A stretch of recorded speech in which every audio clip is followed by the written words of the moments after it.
तेलंगाना के सूर्यापेट में बड़ा हादसा। यहां 47वें राष्ट्रीय जूनियर कबड्डी टूर्नामेंट के आयोजन के दौरान गैलरी ढह गई। इसकी चपेट में करीब 1500 दर्शक आ गए। इस हादसे में 100 से ज्यादा लोग जख्मी। कबड्डी टूर्नामेंट के दौरान भारी संख्या में भीड़ जुटी थी। इस बीच अचानक एक गैलरी टूटकर गिर गई। हादसे में घायल सभी लोगों को नजदीक के अस्पताल में भर्ती कराया गया है। विश्व जल दिवस के मौके पर प्रधानमंत्री मोदी ने कैच द रेन अभियान लॉन्च किया। इस अभियान के तहत बारिश के पानी को सुरक्षित रखने के अभियान को आम लोगों तक फैलाने की कोशिश की जा रही है।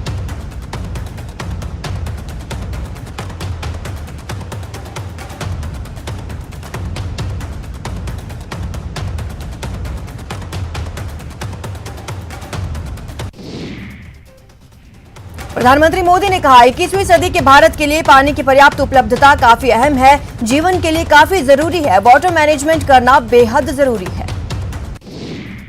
प्रदेश के 3 जिलों में होने वाले विधानसभा उपचुनाव के लिए आज अधिसूचना जारी की जाएगी। साथ ही नाम निर्देशन पत्र दाखिल करने का कार्य प्रारंभ हो जाएगा। प्रदेश में 3 सीटों पर उपचुनाव के नामांकन दाखिल करने की 30 मार्च अंतिम तारीख। संभावना है कांग्रेस के तीनों प्रत्याशी अंतिम दिन ही अपना नामांकन दाखिल करेंगे। विदेश मामलों की समिति के अध्यक्ष पीपी चौधरी की अध्यक्षता में भारत इटली संसदीय मैत्री समूह की बैठक की गई। लोकसभा में सांसद हनुमान बेनीवाल ने प्रदेश में पानी की समस्या से जूझ रहे किसानों के लिए केंद्र सरकार से कृषि क्षेत्र विकसित करने की मांग।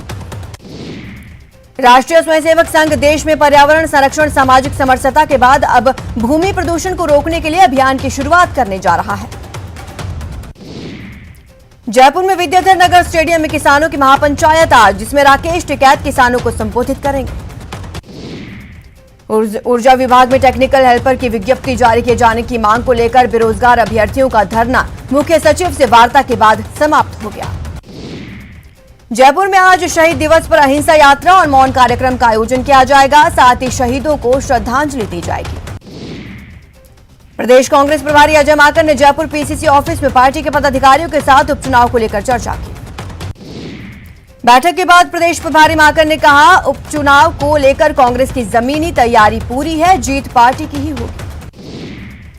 ग्रेड पे की मांग को लेकर पटवारियों का धरना पिछले 35 दिनों से जारी है। पटवारियों को अब दूसरे राज्यों के पटवारियों का भी समर्थन मिल रहा है। केंद्रीय गृह मंत्री अमित शाह ने असम में चुनावी रैली को संबोधित किया, जहां वो कांग्रेस और एआईयूडीएफ प्रमुख बदरुद्दीन अजमल पर जमकर बरसे। असम के डिब्रूगढ़ की चुनावी सभा में जेपी नड्डा ने कहा, चुनावी मौसम में यहां पर आकर कई लोग वादे कर रहे हैं, लेकिन असम की अस्मिता को बीजेपी ही सुरक्षित रख सकती है। मुंबई पुलिस कमिश्नर पद से हटाए गए परमबीर सिंह ने महाराष्ट्र के गृह मंत्री अनिल देशमुख पर लगाए गए रिश्वत के आरोपों की सीबीआई जांच की मांग की। इस संबंध में उन्होंने सुप्रीम कोर्ट में याचिका लगाई। एनसीपी चीफ शरद पवार ने कहा, परमबीर सिंह के आरोप पूरी तरह गलत है। उन्होंने कहा, पहली नजर में मुझे आरोप गंभीर लगे, लेकिन आरोपों में कोई दम नहीं है। पवार की प्रेस कॉन्फ्रेंस के बाद महाराष्ट्र के पूर्व सीएम देवेंद्र फडणवीस ने पलटवार किया। उन्होंने सोशल मीडिया पर परमबीर सिंह की चिट्ठी के कुछ सबूत शेयर किए। परमबीर सिंह के पत्र का मुद्दा लोकसभा और राज्यसभा में भी उठा। दोनों सदनों में भारतीय जनता पार्टी ने इस मुद्दे पर हंगामा किया और महाराष्ट्र के मुख्यमंत्री और गृह मंत्री के इस्तीफे की मांग की। जम्मू कश्मीर के शोपियां में सुरक्षा बलों ने 4 आतंकियों को मार गिराया। सभी आतंकी संगठन लश्कर-ए-तैयबा से जुड़े हुए थे। ऑपरेशन में सेना का एक जवान घायल हुआ है। 67वें नेशनल फिल्म अवार्ड्स का ऐलान कर दिया गया। इस दौरान 2019 में रिलीज हुई फिल्मों को सम्मानित किया गया। नितेश तिवारी के निर्देशन में बनी सुशांत सिंह राजपूत, श्रद्धा कपूर स्टारर छिछोरे को बेस्ट हिंदी फिल्म चुना गया। वहीं कंगना रनौत को मणिकर्णिका और पंगा के लिए बेस्ट एक्ट्रेस का अवार्ड मिला। ये उनके करियर का चौथा नेशनल अवार्ड है। वहीं मनोज बाजपेयी को सर्वश्रेष्ठ अभिनेता का पुरस्कार दिया गया। पाली जिले में एक नाबालिग बच्ची के साथ दरिंदगी का मामला सामने आया, जिसके बाद परेशान होकर नाबालिग ने आत्महत्या का प्रयास किया। कोटा में 20,000 रुपए बतौर रिश्वत राशि के रूप में मांग कर प्राप्त करने के आरोपी लाइनमैन की जमानत अर्जी खारिज कर दी गई। भरतपुर में डेहरा मोड़ पुलिस चौकी में शॉर्ट सर्किट से वाहनों में आग लग गई, जिसके बाद कड़ी मशक्कत के बाद आग पर काबू पाया गया। सीकर में शादी के नाम पर झांसा देकर ठगी करने वाले गिरोह का पर्दाफाश। गिरोह में 2 महिलाओं सहित 3 लोगों को गिरफ्तार किया गया। श्रीगंगानगर में पुलिस ने नशे के खिलाफ कार्रवाई करते हुए एक युवक को 4 किलो गांजे के साथ गिरफ्तार किया। कोटा में डीजल चोरी के मामले में 3 साल से फरार चल रहे आरोपी को पुलिस ने गिरफ्तार किया। डूंगरपुर में आरएसएस के लघु उद्योग भारती के प्रांतीय अध्यक्ष योगेंद्र कुमार शर्मा और उनके पुत्र पर खेरवाड़ा बस स्टैंड पर स्कूटर सवार 3 बदमाशों ने जानलेवा हमला कर दिया। करौली के गड़खेड़ा गांव में मौजूद एक कुएं में महिला का शव मिलने से सनसनी फैल गई। बूंदी में एक हेड कांस्टेबल पर 2 बदमाशों ने चाकू से हमला कर दिया, जिसमें कांस्टेबल बुरी तरह से घायल हो गया। चुरू में पुराने बस स्टैंड पर नशे में धुत एक बस ड्राइवर ने सब्जी की 2 दुकानों पर बस चढ़ा दी। गनीमत रही कि इस हादसे में कोई हताहत नहीं हुआ। धौलपुर शहर के कोतवाली थाना इलाके के पटपरा मोहल्ले में 24 वर्षीय युवक का शव कमरे में फांसी के फंदे पर झूलता हुआ मिलने से सनसनी फैल गई। उदयपुर में एसीबी ने बड़ी कार्रवाई की और बिजली विभाग के असिस्टेंट इंजीनियर को ट्रैप किया। टोंक में भी एसीबी की बड़ी कार्रवाई, बीओबी के शाखा प्रबंधक को 10,000 की रिश्वत लेते ट्रैप किया। चित्तौड़गढ़ में एक पुलिस वाले को छेड़छाड़ महंगी पड़ गई। गांव वालों ने पुलिस वाले की जमकर पिटाई की। यही नहीं, पिटाई का वीडियो वायरल कर दिया। भरतपुर के गोलपुरा में सड़क पर स्पीड ब्रेक बनाने को लेकर 2 पक्ष आमने सामने आ गए। करौली पुलिस ने 10,000 के इनामी कुख्यात डकैत शिवराम गुर्जर को गिरफ्तार करने में सफलता हासिल की। धौलपुर जिले के सैपुर थाना पुलिस ने मुखबिर की सूचना पर नाकाबंदी के दौरान कार्रवाई करते हुए 25,000 के इनामी हार्डकोर बदमाश वीरेंद्र उर्फ वीरू गुर्जर को गिरफ्तार किया। कोटा की दादाबाड़ी पुलिस ने जान से मारने की धमकी देकर 5.5 लाख रुपए की डिमांड करने वाले 2 बदमाशों को गिरफ्तार किया। सीकर पुलिस की विशेष टीम ने 200 कार्टून अवैध शराब जब्त की। शराब की कीमत 11 लाख रुपए बताई जा रही है। इस मामले में कंटेनर के चालक को गिरफ्तार किया गया। डूंगरपुर जिले के सागवाड़ा आबकारी विभाग और कुआ थाना पुलिस ने संयुक्त रूप से कडाना बैक वाटर क्षेत्र में नाव से दबिश देते हुए अवैध देशी महुआ शराब के खिलाफ कार्रवाई की।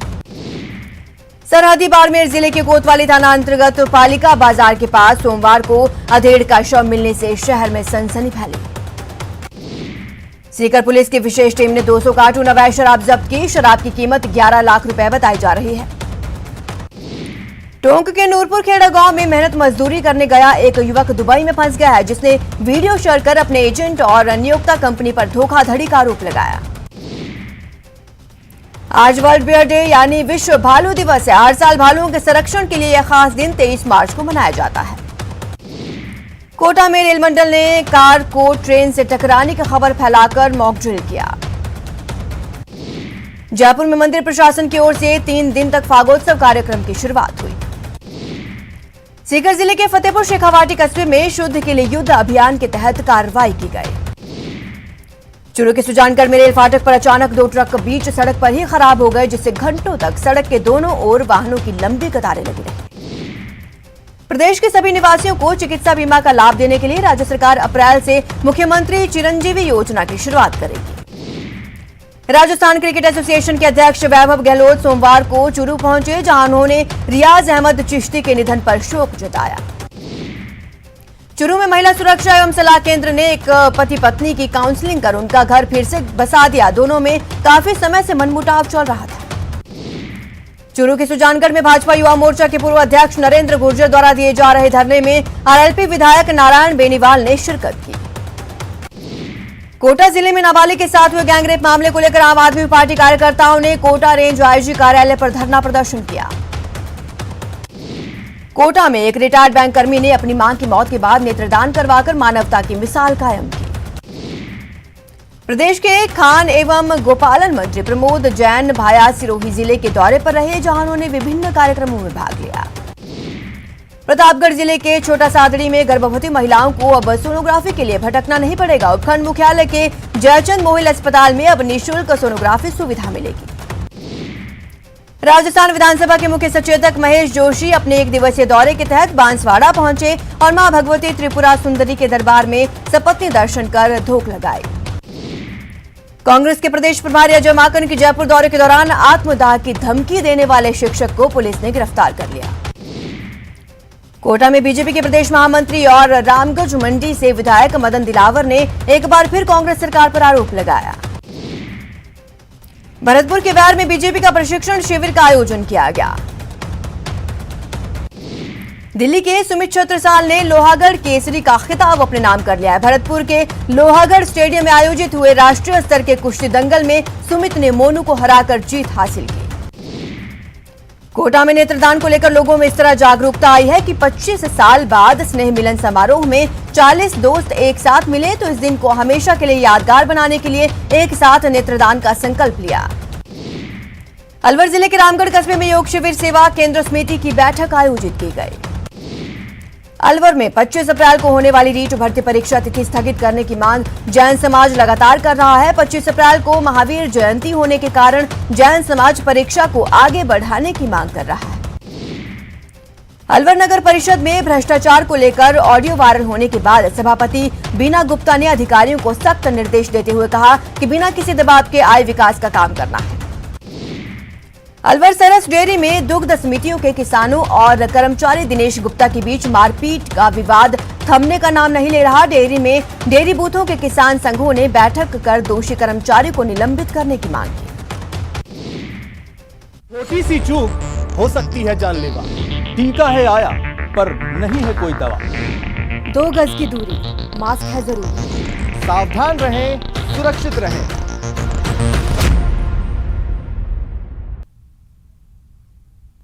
ब्रेक के बाद आपका स्वागत है। जयपुर में दिव्यांगों ने निःशक्त जन दफ्तर पर जमकर हंगामा करते हुए विभाग के मुख्य गेट पर ताला जड़ दिया।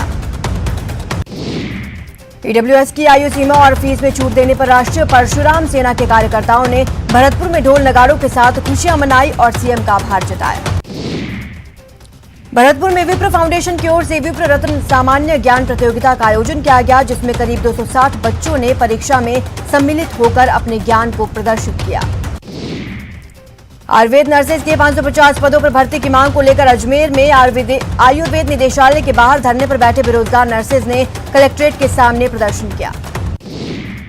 बीकानेर में बीजेपी पार्षदों ने नगर निगम आयुक्त का घेराव किया और वार्ड्स में पैकेज के कार्य में भेदभाव करने का आरोप लगाया।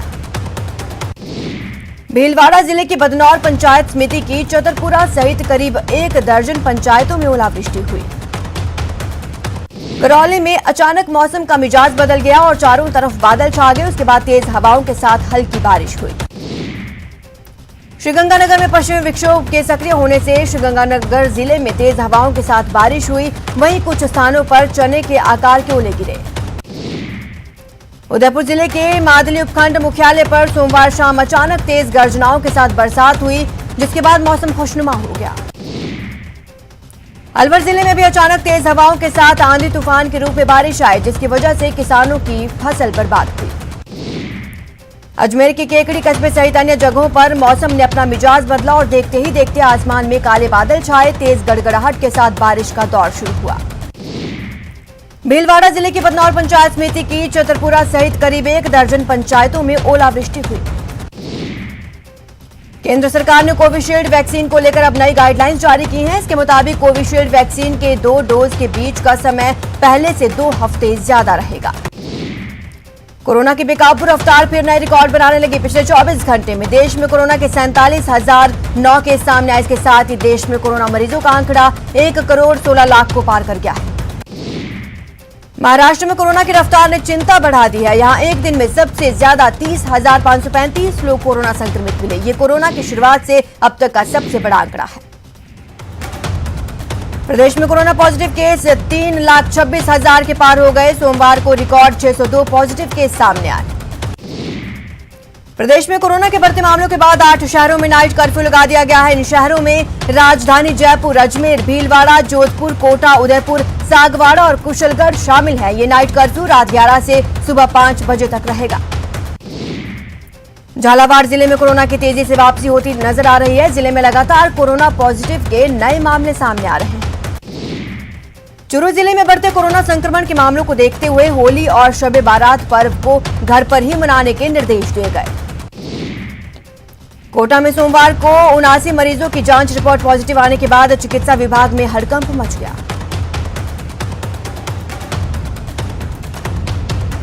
फिलहाल इस बुलेटिन में इतना ही। आप बने रहे हमारे साथ और देखते रहिए न्यूज़ 18 राजस्थान।